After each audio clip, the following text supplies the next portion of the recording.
लड़के वाले मेरी ननद को देखकर जा चुके थे। उनके जाने के बाद ननद के चेहरे से हमेशा की तरह नकारात्मक प्रतिक्रिया ही देखने को मिली थी। कोई कमी नहीं थी उनमें। पढ़ी लिखी, कमाऊं, अच्छी कदकाठी की, नए नक्श भी अच्छे ही कहे जाएंगे। रंग ही तो सांवला था सिर्फ। नकारात्मक उत्तर मिलने पर सब यही सोचकर संतोष कर लेते कि जब कुदरत चाहेगी तभी रिश्ता तय होगा। लेकिन दीदी बेचारी बुझ सी जाती थी। उम्र भी तो कोई चीज होती है। इस मई को दीदी पूरी 30 वर्ष की हो चुकी हैं। जो जो उम्र बढ़ेगी त्यों त्यों रिश्ता मिलना और कठिन हो जाएगा। यह सोच सोचकर मेरे सास ससुर को रात रात भर नींद नहीं आती थी। लेकिन ऐसे वैसे भी तो किसी भी लड़के से संबंध नहीं जोड़ा जा सकता था। कम से कम मानसिक स्तर तो मिलना ही चाहिए। एक सांवले रंग के कारण उसे विवाह करके कुएं में तो ढकेल नहीं सकते। सोचकर सास ससुर अपने मन को समझाते रहते। मेरे पति रवि दीदी से साल भर छोटे थे, लेकिन जब दीदी का रिश्ता किसी तरह भी होने में नहीं रहा था तो मेरे सास ससुर को बेटे रवि का विवाह करना पड़ा था। भी तो हमारा प्रेम विवाह। मेरे परिवार वाले भी मेरे विवाह को लेकर अपने आप को असुरक्षित महसूस कर रहे थे। उन्होंने भी जोर दिया तो उन्हें मानना पड़ा। आखिर कब तक इंतजार करते। मेरे पति रवि अपनी दीदी को बहुत प्यार करते थे। आखिर क्यों नहीं करते। थी भी तो बहुत अच्छी, पढ़ी लिखी और इतनी ऊंची पोस्ट पर कि घर में सभी उनका बहुत सम्मान करते थे। मेरे पति रवि ने मुझे विवाह के तुरंत बाद ही समझा दिया था कि ननद को कभी यह महसूस न होने दूं मैं कि वे इस घर पर बोझ हैं। उनके सम्मान को कभी ठेस नहीं पहुंचनी चाहिए। इसलिए कोई भी निर्णय लेते समय सबसे पहले ननद से सलाह ली जाती थी। वे भी हमारा बहुत ख्याल रखती थी।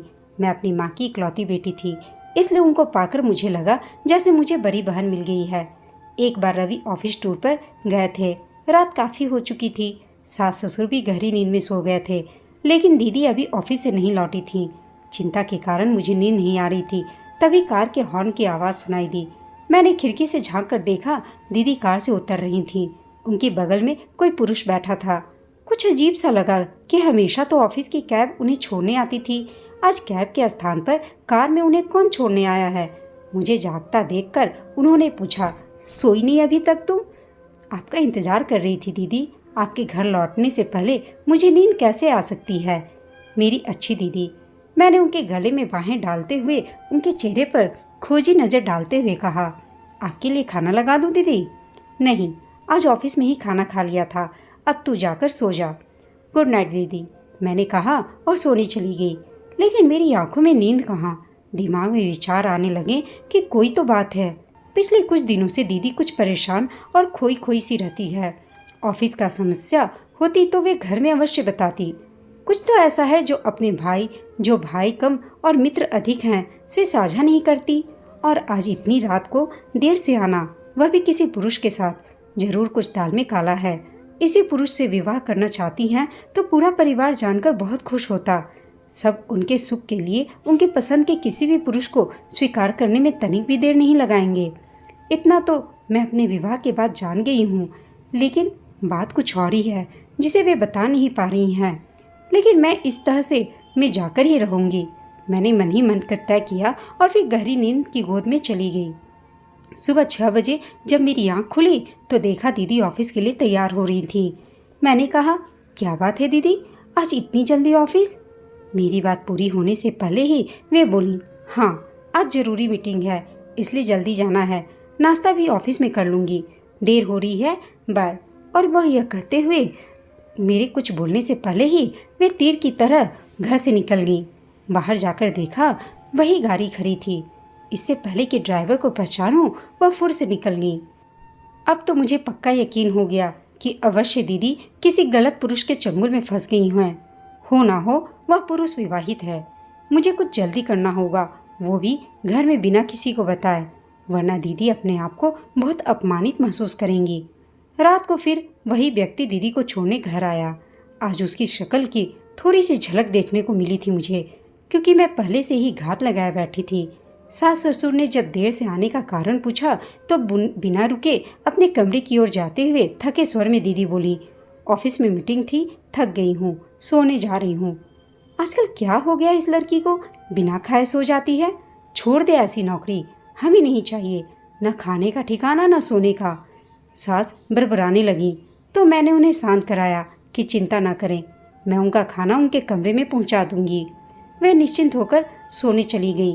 मैं खाना लेकर दीदी के कमरे में गई तो देखा वे फ़ोन पर किसी से बातें कर रही थीं। मुझे देखते ही फ़ोन काट दिया। मेरे अनुरोध करने पर उन्होंने थोड़ा सा खाना खाया। खाना खाते हुए मैंने पाया कि पहले के विपरीत वे अपनी आंखें चुराते हुए खाने को जैसे तैसे निगल रही थीं। कुछ भी पूछना उचित नहीं लगा मुझे। उनके बर्तन उनके लाख मना करने पर भी उठाकर लौट आई। 2 दिन बाद रवि लौटने वाले थे। मैं अपनी सास से शॉपिंग का बहाना बनाकर घर से सीधे दीदी के ऑफिस पहुंच गई। मुझे अचानक आया देखकर एक बार तो दीदी घबरा गई कि ऐसी क्या ज़रूरत पड़ गई कि मुझे ऑफिस आना पड़ा। मैंने उनके चेहरे के भाव भांपते हुए कहा, अरे दीदी, कोई खास बात नहीं, यहाँ मैं कुछ काम से आई थी, सोचा आपसे मिलती चलूँ। आजकल आप घर देर से आती हैं, इसलिए आपसे मिलना ही कहाँ हो पाता है। चलो ना दीदी, आज ऑफिस से छुट्टी ले लो, घर चलते हैं और साथ में जाते जाते कुछ शॉपिंग भी कर लेंगे। नहीं नहीं, मुझे बहुत काम है, बॉस छुट्टी नहीं देगा, दीदी ने कहा। फिर मैंने कहा, दीदी एक बार पूछ कर तो देखो, शायद छुट्टी मिल जाए। अच्छा, कोशिश करती हूँ, कहकर दीदी ज़बरदस्ती मुस्कुराने की कोशिश की। फिर बॉस के कमरे में चली गई। बॉस के ऑफिस से निकली तो वह भी उनके साथ था। अरे, यह तो वही आदमी है जो दीदी को छोड़ने आता है। मेरे मुंह से बेसाख्ता निकला। मैंने चारों ओर नज़र डाली। अच्छा हुआ आसपास कोई नहीं था। दीदी को इजाज़त मिल गई थी। उनका बॉस उन्हें बाहर तक छोड़ने आया। इसकी मुझे कोई औचित्य नहीं लगा। मैंने उनको कुरेदने के लिए कहा, वाह दीदी, बड़ी शान है आपकी ऑफिस में आपकी। आपका बॉस आपको बाहर तक छोड़ने आया। ऑफिस के सभी लोगों को आपसे तो ईर्ष्या होती होगी। दीदी फीकी सी हंसी हंस दी, कुछ बोली नहीं। सास भी दीदी को जल्दी आया देखकर बहुत खुश हुई। रात को सभी गहरी नींद सो रहे थे कि अचानक दीदी के कमरे से उल्टियां करने की आवाज़ें आने लगी। मैं उनके कमरे की तरफ लपकी। वे कुर्सी पर निढाल पड़ी थी। मैंने उनके माथे पर हाथ फेरते हुए कहा, क्या बात है दीदी, ऐसा तो हमने रास्ते में कुछ खाया भी नहीं कि आपको नुकसान करे, फिर बदहजमी कैसी हो गई आपको। फिर अचानक मेरा माथा ठनका कि कहीं दीदी। मैंने उनके दोनों कंधे हिलाते हुए कहा, दीदी कहीं आपका बॉस। सच बताओ दीदी, इसलिए आप इतनी सुस्त। बताओ ना दीदी, मुझसे कुछ मत छिपाइए। मैं किसी को नहीं बताऊंगी, मेरा विश्वास करो। मेरा प्यार भरा स्पर्श पाकर और सांत्वना भरे शब्द सुनकर दीदी मुझसे लिपटकर फूट फूट कर रोने लगी और सकारात्मकता में सिर हिलाने लगी। मैं सकते में आ गई कि कहीं ऐसी स्थिति न हो गई हो कि अबॉर्शन भी न करवाया जा सके। मैंने कहा, दीदी आप बिल्कुल घबराइए नहीं, मैं आपकी पूरी मदद करूंगी, बस आप सारी बात मुझे सुना दीजिए। जरूर उसने आपको धोखा दिया है। दीदी ने धीरे धीरे कहना शुरू किया। ये बॉस नए नए ट्रांसफ़र होकर मेरे ऑफिस में आए थे। आते ही उन्होंने मेरे में रुचि लेना शुरू कर दी और एक दिन बोले कि उनकी पत्नी की मृत्यु 2 साल पहले ही हुई है। उनका घर खाने को दौड़ता है, अकेलेपन से घबराहट होती है उन्हें। क्या मैं उनके जीवन के खालीपन को भरना चाहूँगी? मैंने भी सोचा कि शादी को तो मुझे भी करनी है, इसलिए मैंने उनके प्रस्ताव को स्वीकृति दे दी। कहते कहते दीदी रुक गई।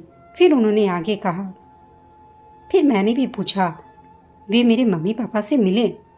उन्होंने कहा कि ठीक है, वे जल्दी घर आएंगे। मैं बहुत खुश थी कि चलो, मेरी शादी को लेकर घर में सब बहुत परेशान हैं, सब उनसे मिलकर बहुत खुश होंगे। एक दिन मेरे बॉस ने मुझे अपने घर पर आमंत्रित किया कि शादी से पहले मैं उनका घर तो देख लूं, जिसमें मुझे भविष्य में रहना है। मैं उनकी बातों में आ गई और उनके साथ उनके घर चली गई। वहाँ उनके चेहरे से उनका बनावटी मुखौटा उतर गया। उन्होंने, यह कहते कहते दीदी रोने लगी। मैं समझ गई कि दीदी के साथ जरूर कुछ गलत हुआ। साथ में फिर दीदी ने आगे कहा, उन्होंने बॉस ने मुझे धमकी दी कि यदि मैंने किसी को बताया तो उनके कैमरे में मेरे ऐसे फ़ोटो हैं जिन्हें देखकर मैं किसी को मुंह दिखाने लायक नहीं रहूँगी। होश में आने के बाद जब मैंने पूरे कमरे में नज़र दौड़ाई तो मुझे पल भर की भी देर यह समझने में न लगी कि वह शादीशुदा हैं। उस समय उसकी पत्नी कहीं गई होगी। मैं क्या करती, बदनामी के डर से मुंह बंद कर रखा था। मैं लुट गई, अब क्या करूं, कहकर फिर से दीदी फूट फूट कर रोने लगी। तब मैंने उनको अपने से लिपटाते हुए कहा, अब चिंता न करें दीदी, अब देखती हूँ वह कैसे आपको ब्लैकमेल करता है। सबसे पहले मेरे फ्रेंड डॉक्टर के पास जाकर अबॉर्शन की बात करते हैं, उसके बाद आपके बॉस से निपटेंगे। आपकी तो इसमें कोई गलती ही नहीं। आप डर रही थी इसी का फ़ायदा आपका बॉस उठा रहा था। अब आप निश्चिंत होकर सो जाइए, मैं हूँ ना आपके साथ। आज मैं आपके कमरे में ही सोती हूँ। और फिर मैंने मन ही मन सोचा कि अच्छा है कि मेरे पति रवि बाहर गए हैं और सास ससुर का कमरा दूर होने के कारण आवाज़ से उनकी नींद नहीं खुली। थोड़ी ही देर में दोनों को गहरी नींद ने आ घेरा। अगले दिन दोनों ननद भाभी किसी फ्रेंड के घर जाने का बहाना बनाकर डॉक्टर के पास जाने के लिए निकली। डॉक्टर चेकअप कर बोली, यदि 1 हफ्ता और निकल जाता तो अबॉर्शन करवाना खतरनाक हो जाता। आप सही समय पर आ गई हैं। मैंने भावातिरेक में अपनी डॉक्टर फ्रेंड को गले से लगा लिया। वे बोली, सरिता तुम्हें पता है ऐसे कई केस रोज मेरे पास आते हैं। भोली भाली लड़कियों को ये दरिंदे अपने जाल में फंसा लेते हैं और वे बदनामी के डर से सब सहती रहती हैं। लेकिन तुम तो स्कूल के ज़माने से बड़ी हिम्मत वाली लड़की हो। याद है वह अमित जिसने तुम्हें तंग करने की कोशिश की थी? तब तुमने प्रिंसिपल से शिकायत करके उसके स्कूल से उसे निकलवा कर ही दम लिया था। अरे विनीता, तुम अभी भी याद है तुम्हें यह सब? सच, वे भी क्या दिन थे। और फिर दोनों खिलखिलाकर हम लोग हंस पड़े। पारुल के चेहरे पर भी आज बहुत दिनों बाद मुस्कुराहट दिखाई दी। अबॉर्शन हो गया। घर आकर मैं अपनी सास से बोली, दीदी को फ्रेंड के घर में चक्कर आ गया था, इसलिए डॉक्टर के पास होकर आई हूँ। उन्होंने बताया है कि खून की कमी है। खाने का ध्यान रखें और 1 हफ्ते की बेड रेस्ट लें। चिंता की कोई बात नहीं। सास ने दुखी मन से कहा, मैं तो कब से कह रही हूँ कि खाने का ध्यान रखा करो, लेकिन मेरी कोई सुने तब ना। 1 हफ्ते में ही दीदी भली चंगी हो गई। उन्होंने मुझे गले लगाते हुए कहा, तुम कितनी अच्छी हो भाभी, मुझे मुसीबत से छुटकारा दिला दिया। नहीं तो आजकल की भाभियाँ ऐसी होती कहाँ हैं। तुमने माँ से भी बढ़कर मेरा ध्यान रखा। मुझे तुम पर बहुत गर्व है। ऐसी भाभी सबको मिले। मैंने कहा, अरे दीदी, पिक्चर तो अभी बाकी है। अभी तो उस दरिंदे से भी निपटना है। 1 हफ्ते बाद हम योजना अनुसार बॉस की पत्नी से मिलने के लिए उसके घर गए। उनको उनके पति का सारा कच्चा चिट्ठा बयान किया तो वे हैरान होते हुए बोली, इन्होंने यहाँ भी आकर नाटक शुरू कर दिया। लखनऊ से तो किसी तरह ट्रांसफ़र करवा कर यहाँ आए हैं कि शायद शहर बदलने से ये कुछ सुधर जाए, लेकिन कोई कहते हुए वे भी रुआंसी हो गई। अब हम उनकी बात सुनकर अवाक रह गए। सोचने लगे कि इससे पहले ना जाने कितनी लड़कियों को दीदी के बॉस ने बर्बाद किया होगा। उसकी पत्नी ने फिर कहना शुरू किया, अब मैं इन्हें माफ़ नहीं करूँगी, सज़ा दिलवाकर ही रहूँगी। चलो पुलिस स्टेशन चलते हैं, इनको इनके किए की सज़ा मिलना ही चाहिए। मैंने भी कहा, आप जैसी पत्नियां हो तो अपराध को बढ़ावा मिले ही नहीं। हमें आप पर गर्व है। और फिर हम दोनों ननद भाभी उसकी पत्नी के साथ पुलिस को लेकर बॉस के पास उनके ऑफिस पहुंच गए। पुलिस को हम सबको देखकर बॉस हक्का बक्का रह गया। ऑफिस के सहकर्मी भी सख्ते में आ गए। उनमें से एक लड़की भी आकर हमारे साथ खड़ी हो गई। उसने भी कहा कि उन्होंने उसके साथ भी दुर्व्यवहार किया है। पुलिस ने बॉस को अरेस्ट कर लिया। दीदी भावातिरेक में मेरे गले लगकर सिसकने लगी। उनके आंसुओं ने सब कुछ कह डाला। घर आकर मैंने सास ससुर और पति से सब कुछ बता दिया, कुछ भी नहीं छिपाया। सब ने दीदी को समझाते हुए उन्हें माफ़ कर दिया। पति ने भी मेरा साथ दिया और मेरा माथा चूम लिया और बोले, वाह, मुझे तुम पर गर्व है। तुमने मेरी बहन को किसी के चंगुल में फंसने से बचा लिया। बीवी हो तो ऐसी। उनकी बात सुनकर हम ननद भाभी दोनों एक दूसरे को देखकर मुस्कुरा दी और सच में आज ऐसे लगा जैसे वो मेरी ननद नहीं, मेरी अपनी बहन है। दोस्तों, आपको यह कहानी कैसी लगी कमेंट करके बताइएगा। साथ ही कहानी अच्छी लगी हो तो इसे लाइक, शेयर और चैनल को सब्सक्राइब अवश्य कीजिएगा। कहानी सुनने के लिए आप सबका धन्यवाद।